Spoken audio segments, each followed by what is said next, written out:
Republican leaders want to pass a short-term spending bill that would keep the government running, but some Dems are threatening to withhold their vote because of DACA, amnesty for illegal immigrants. We take up the battle over spending and DACA. We're talking with Dr. Sebastian Gorka here tonight. Also, an illegal immigrant facing felony terrorist charges after threatening to shoot and kill passengers on a Greyhound bus. The 33-year-old claimed he had a gun before he led police on a chase from Wisconsin to Illinois. Now authorities say he was deported to Mexico 5 times. We'll have the full report. And lawmakers also demanding accountability after an accidental ballistic missile alert was triggered in Hawaii. Panic ensued. The unnamed, unidentified employee who sent the alert has been reassigned pending an investigation. The FCC, amongst others, investigating now. Critics want to know why the agency responsible in Hawaii, the state agency, took nearly 40 minutes to recall the alert when apparently police knew within a matter of 5 minutes that it was a mistaken alert.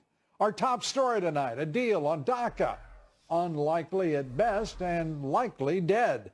Obstructionist Dems now threatening to shut down the federal government if they don't get amnesty for millions of illegal immigrants. President Trump just blasted Senator Dick Durbin on the failed negotiations, tweeting this, quote, Senator Dickie Durbin totally misrepresented what was said at the DACA meeting. Deals can't get made when there is no trust. Durbin blew DACA and is hurting our military. The president insists his words were mischaracterized in an Oval Office meeting last week. 2 Republican senators, Perdue and Cotton, back him up. I'm telling you, he did not use that word, George, and I'm telling you it's a gross misrepresentation. How many times do you want me to say that? I certainly didn't hear what Senator Durbin has said repeatedly. Senator Durbin has a history of misrepresenting what happens in White House meetings, though, so perhaps we shouldn't be surprised by that. I didn't hear it, and I was sitting no further away from Donald Trump than Dick Durbin was. And President Trump insists he's willing and able to make a deal, but insists on funding first for the border wall.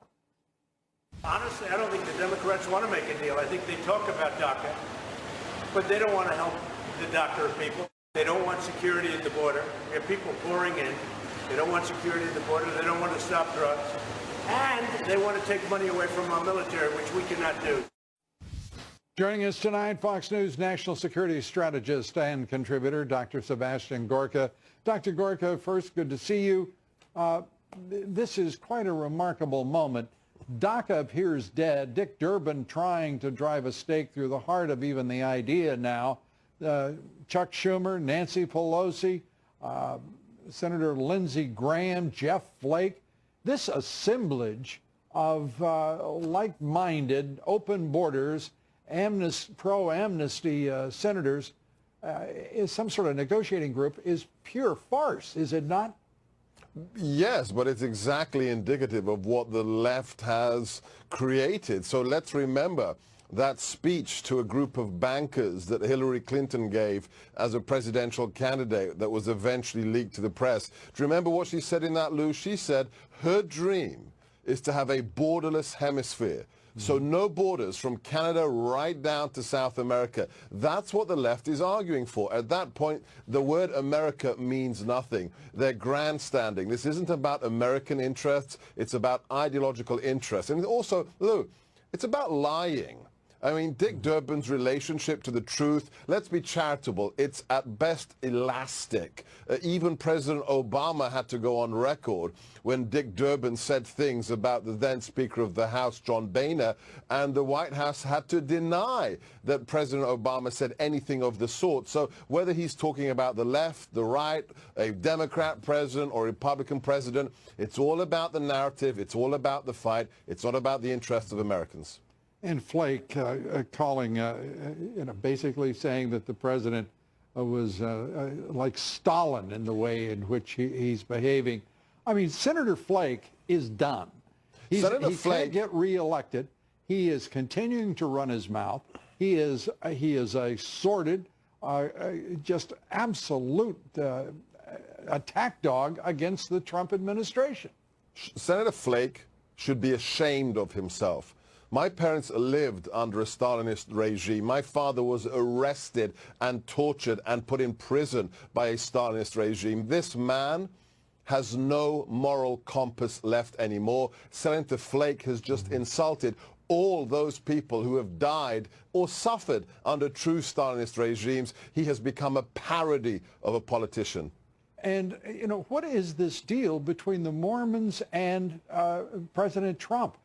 Not only Jeff Flake basically going after him, but also Mitt Romney today. Let's put up the full screen of what he said today.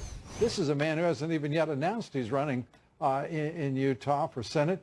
The poverty of an aspiring immigrant's nation of origin is as irrelevant as their race. The sentiment attributed to POTUS is inconsistent with America's history, antithetical to American values. May our memory of Dr. King buoy our hope for unity, greatness, and charity for all. I mean, that is pure nonsense as he attacks the president. The part he had right at the end was he, of course, had to quote Dr. Martin Luther King. Yeah, I don't think this is about the Church of the Latter-day Saints, the Mormons. I think this is about people who are politically irrelevant, Lou, and who want to be relevant and are desperate. Let me just tell Mitt Romney something. All men are created equal in the image of God, but guess what? Not all nations are equal. That's why we have people risking their lives on handmade rafts to come to America. America is the greatest nation on God's earth, and some other countries are hellholes. That's just a fact. Well, hellholes is, I believe it was Lindsey Graham who referred to some countries that way. What is going on? You've got suddenly a bunch of prigs and prudes talking like they're from, what, 18th, maybe 17th, century England instead of Americans. They're not being, they're hardly plain spoken, and they are effusive in their hate for this president. Where's it going to end? I mean, they started by talking about the collusion. Calling him, every kind of name.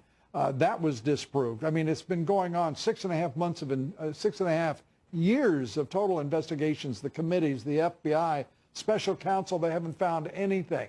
Then they started talking about, well, he's crazy. Then they watched him outsmart everybody in the room over immigration as he orchestrated a discussion, and he was obviously hoping for a deal on DACA.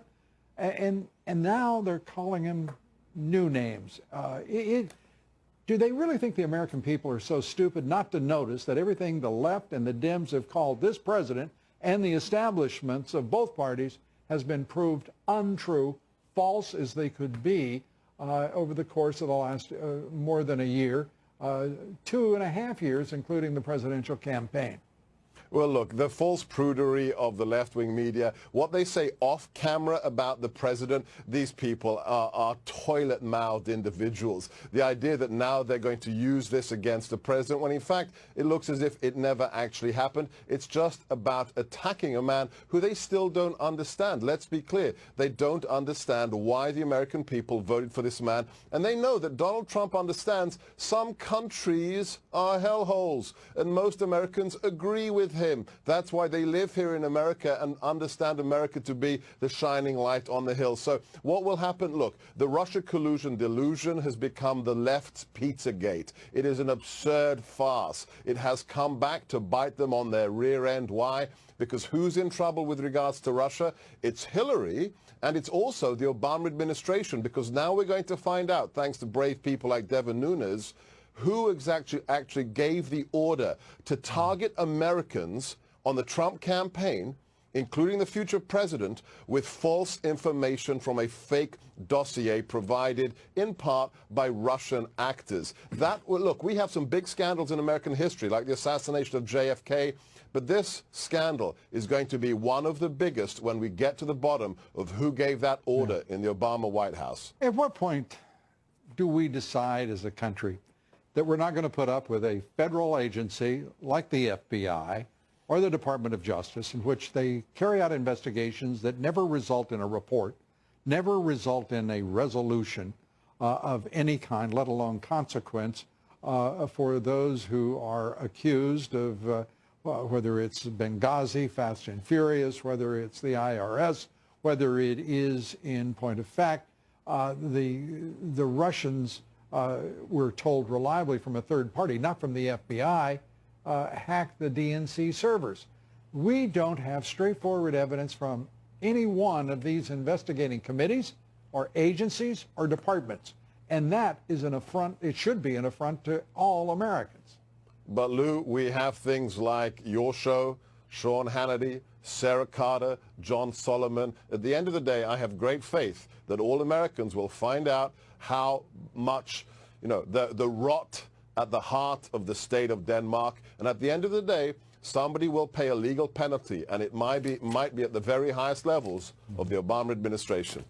Well, I would only say, if those agencies haven't figured out what the American people have based on the evidence, then we're in sorry shape, and I can't be as optimistic as you. I hope you're right. Dr. Sebastian Gorka, good to have you with us. Great to be back, Lou. We're coming right back. Much more straight ahead. Stay with us. President Trump says the DACA talks are probably dead because the Democrats don't care about American border security. We're ready, willing, and able to make a deal on DACA, but I don't think the Democrats want to make a deal. The Democrats are the ones that aren't going to make a deal. We take up the obstructionist Dems with Ed Rollins and Michael Goodwin. And why should a president have to put up with a Dick Durbin? Congress barreling toward a possible government shutdown Friday. The Dems threatening to vote against the funding bill because they want, that's right, DACA, amnesty, a free pass. We take up the chances of a shutdown here next. Stay with us. We'll be right back.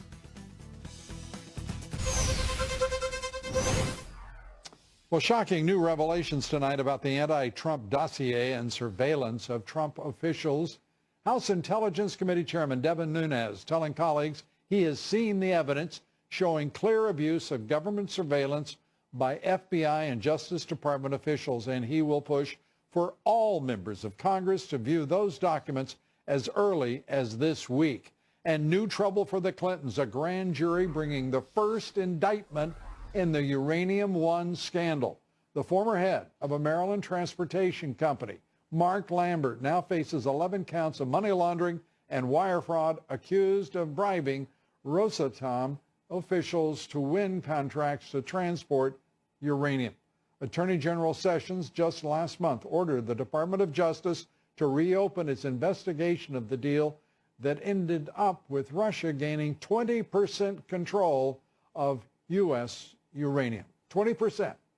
The Wall Street Journal tonight reporting the U.S. counterterrorism officials had warned Jared Kushner early last year that Wendy Deng Murdoch, a prominent Chinese-American businesswoman formerly married to Rupert Murdoch, could be using her close friendship with Mr. Kushner and his wife Ivanka Trump to further the interest of the Chinese government. U.S. officials also saying they were concerned about a counterintelligence assessment that Ms. Murdoch was lobbying for a high-profile construction project that would be funded by the Chinese government in the nation's capital. Joining us tonight, Ed Rollins, former White House political director under Ronald Reagan, chairman of the Great America PAC, and New York Post columnist Michael Goodwin, both Fox Business contributors. Great to have you both here. The Uranium One indictment, Michael, that's a big story. It is, and if this is a direct result of Jeff Sessions ordering that it be reopened, I think then this is just the beginning, because there was so much about this that just smelled holy hell, and yet it was all covered up, all hushed up. I mean, there were some smaller indictments that were separated from that investigation, and as though such. That's right, yeah, as though they weren't really relevant to the bigger issue, when in fact they were. So this one could be is being ballyhooed as directly involved, and that's a big deal. And it looks like there is a turn by the Justice Department. Or is that only an appearance? I hope it's not an appearance. This is an opportunity for Jeff Sessions to try and get some of his reputation back. He's obviously lost over the last year. This should be front and center. This should be what he focuses on every single day. And this basically was one of the great injustices to this country, and I think it needs to be persecuted to the fullest. You know, and I want to turn now to the president's remarks when he was, using colorful language to describe some of the countries. You, in your most recent column, said the president's disparaging remarks about Haiti and other poor countries helps Dems in their goals of hobbling, if not ending, his presidency.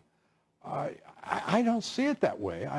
Help me there, because what I see is all of a sudden people are looking at Haiti, trying to figure out where $9 billion went, and finding out that the truth of the matter is the Clintons, with a lot of help from the Obama administration, sucked up a lot of aid money for the Haitian people. Well, that may be, Lou, but I think that the way I'm looking at the 2018 midterms is that every day now, everything the president says or does is going to either help him or hurt him in the midterms. And I think we probably disagree on this. I believe that if the Democrats take... It's one of those nights. Yeah, I believe that if the Democrats take the House, they will try to bring impeachment proceedings right away. So therefore, I think for him to really accomplish what he set out to accomplish, he needs to keep a Republican Congress through the first term. Explain something to me.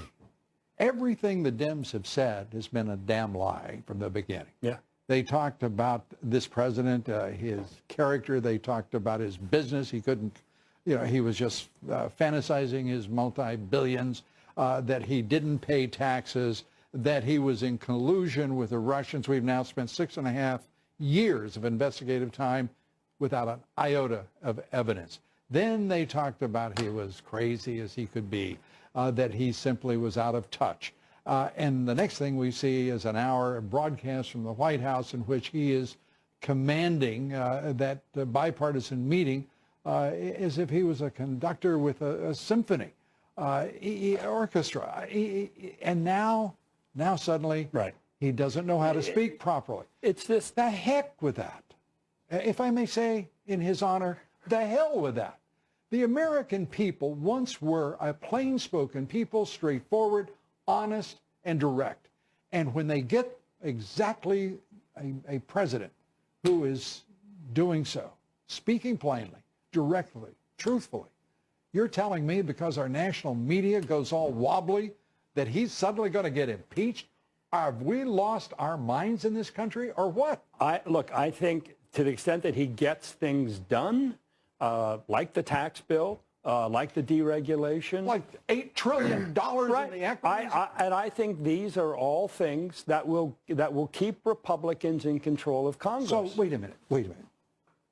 You're telling me that the fact that this man has accomplished so much, an unprecedented number of achievements for any president in modern history, that might stave him off from being impeached? For what would he be impeached? He's a great president. We can't stand that anymore? Yes. I mean, is this some result of Clinton and Bush and Obama? We can't have a man who actually knows, or woman, who actually knows what the hell he's doing? Look, I think the hatred for Donald Trump is off the charts in more than half the country's population. I mean, I tend to believe the polls are generally right about this. I don't believe a single one of those polls. I know, but the polls were right in 2016 in terms of the general election polls had Hillary Clinton winning by 3 points.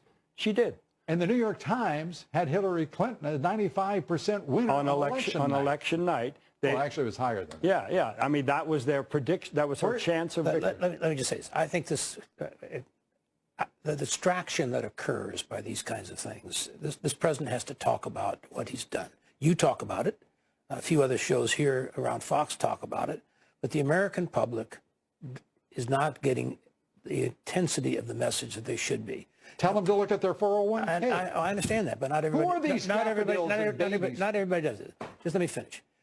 Every single time you get off track on these distractions, and what this president needs to quit doing, he shouldn't be out there saying, I'm not a racist, I'm not a liar, I'm not this. He should be saying, I'm a leader, and here's how I'm leading. Words matter, and the failure of this White House has been twofold.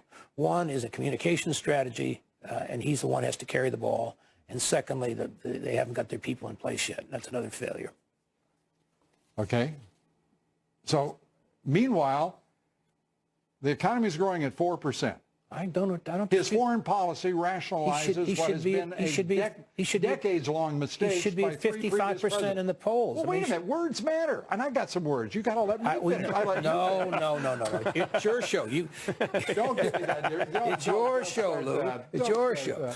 We're for Trump. I mean, the bottom. Then act like it. Why in the world is the national media and the political establishment scared to death to say this man is accomplishing great things for every American? By the way, this racist, as this ignorant Durbin said, you know, did he forget that this president is responsible for driving black unemployment to 6.8%? That, by the way, ladies and gentlemen, is the lowest level since numbers were kept. Those are the things he needs to be talking about. Well, how about a few of his friends taking note of what reality is? I think squishy. Wordsmithing. I don't think we're squishies. I think if you just give us if you just give us a chance, we would basically argue your points. Then I'm going to have to just take a deep breath. Take a deep breath. But can't you guys just speed up a little? That's it. Thank you. I just want to say one thing. If it's short. It is. Because I got to go. We're going. If those polls showed him at 55%, that would be terrific on the basis of his accomplishments. But if they don't, why don't they? Why don't they? Yeah. I think half of them, at least, because it isn't their ideological bent. You talk about fake news, we're talking fake polls. There are only a handful that are worth a damn. And you know that. Ed Rollins? Thank you, sir. Especially you. Am I wrong or am I right? No, I agree. Listen. Then we're going to stop right there. I can tell it's time to get out of the way. Ed Rollins. Another thing. Thanks so much for being with us. Be sure to vote in our poll tonight. Do you believe Mitt Romney is the best qualified person in Utah to be the next U.S. Senator? Sure you do. Love and kisses, bouquets to Mitt Romney. Cast your vote on Twitter at Lou Dobbs. Follow me on Twitter at Lou Dobbs. Like me on Facebook. Follow me on Instagram at Lou Dobbs tonight. Up next, growing outrage over the Illinois sanctuary state policies that after a Chicago illegal immigrant threatened to kill all the passengers on a Greyhound bus.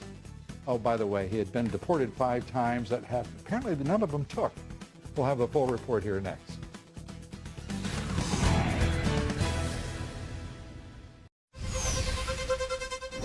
An illegal immigrant who threatened to kill passengers on a Greyhound bus is behind bars tonight after leading police on a wild chase through Illinois. Fox News correspondent Matt Finn with the report.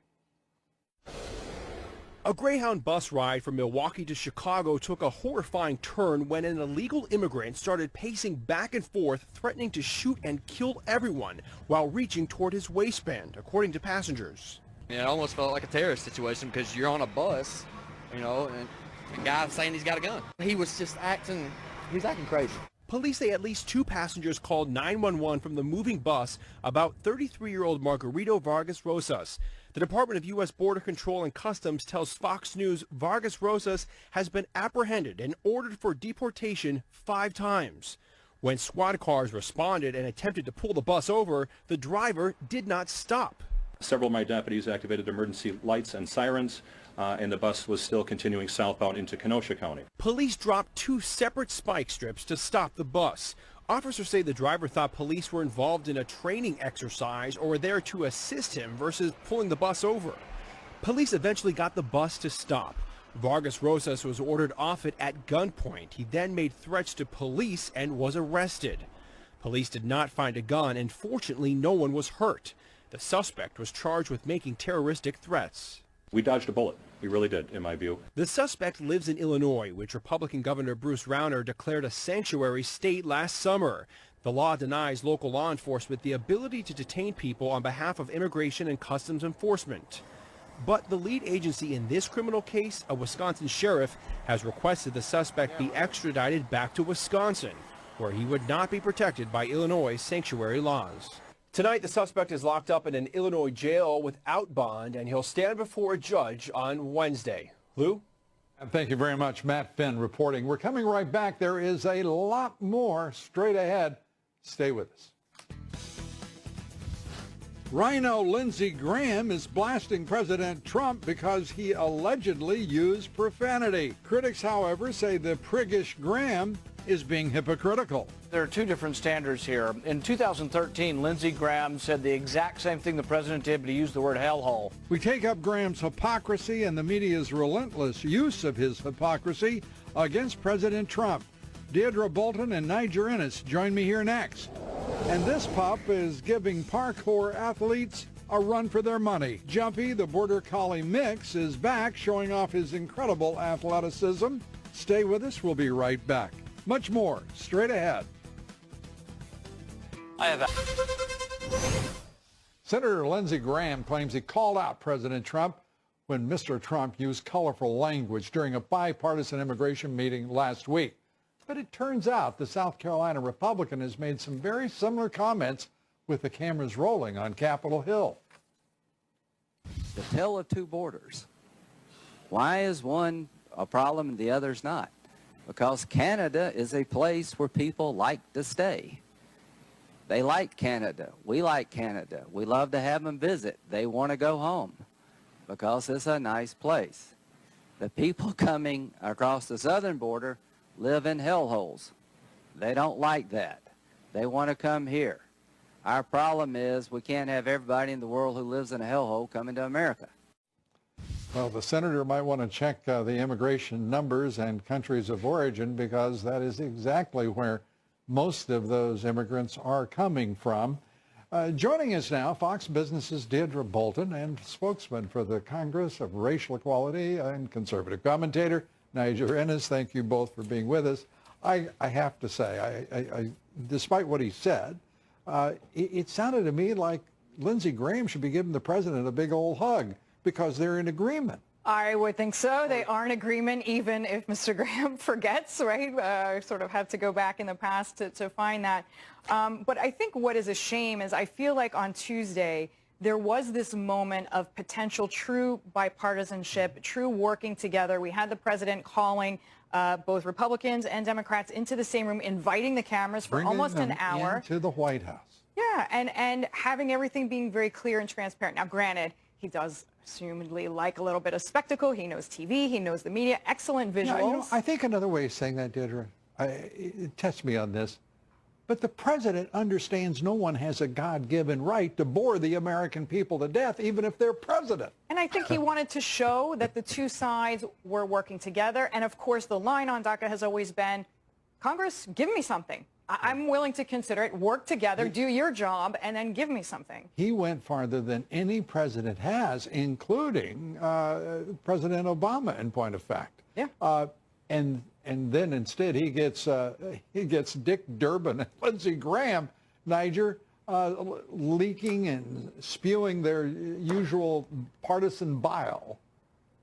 It's very, very sad. I mean, right now you have a Washington that essentially has three factions. You have the Democrats, or I call them the socialists, if you will, and you've got Republicans that are loyal to President Trump, and then you've got never Trump Republicans. And, you know, Lindsey seems to bounce between the two parties, depending on the day and depending on the issue.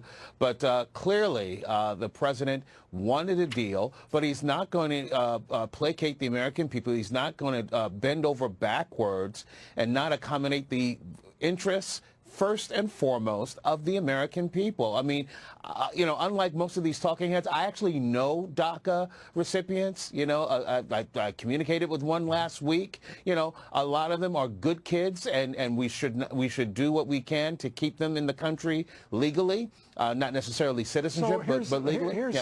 So why not those people who have a good record? Why don't we have them checked out, vetted, if you will? That's right. Move forward and merit-based. And let them apply for citizenship. Yeah. And all things in due time, but not move anyone to the front of the line over those who are trying to get into this country. To me, that is the most ethically sound argument that I have heard, because you do have families filling out the paperwork, going to the embassy. They are doing the millions. Yes, they are following the rules. So what obligation do we have as American citizens but to obey law and to make certain there's an orderly immigration system, one that is the president, and I don't think there's any way to argue this, that is merit-based, that insists on those who can help this Well, the country. merit-based argument, I think, is crystal clear. I think getting rid of the And you're lotto all for it. system is crystal clear. Good. I am all for it. As far as the kids go, I do feel The like kids, their when average age when they is at- got here, they were children. Yes, and so your point is? My point is it was not their choice to skip in the line. It was not their choice to be dragged across the border. I'm just saying it is a complicated issue and that But they are kind under of this- having to suffer consequences that maybe they then didn't put into place. If you want to reach out in a humanitarian way, then those quote-unquote kids, who are, by the way, average age 24 to 26, depending on the numbers you use, you know, why not have them here? They don't need mommy and daddy. They don't need... And why should we have chain And migration? what they really which has don't brought need- 2/3 of all immigration into this country over the last 20 years. And I tell you what they really don't need is an entitlement mentality thrust upon them. They do not believe.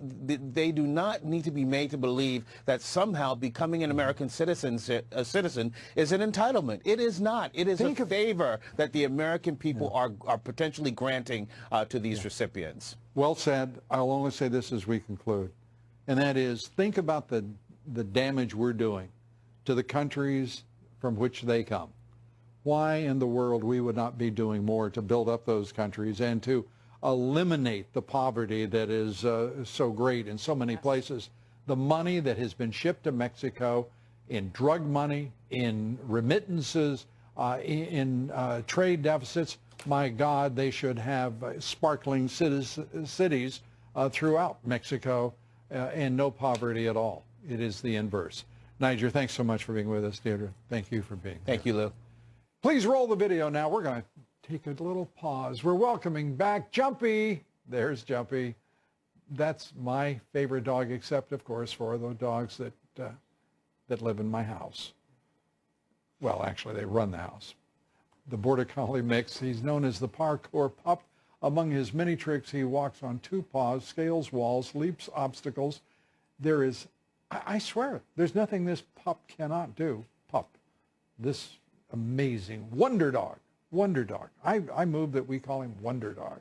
That sort of dating myself on that one, I guess. Up next, rhinos Mitt Romney and Jeff Flake violating Reagan's 11th commandment.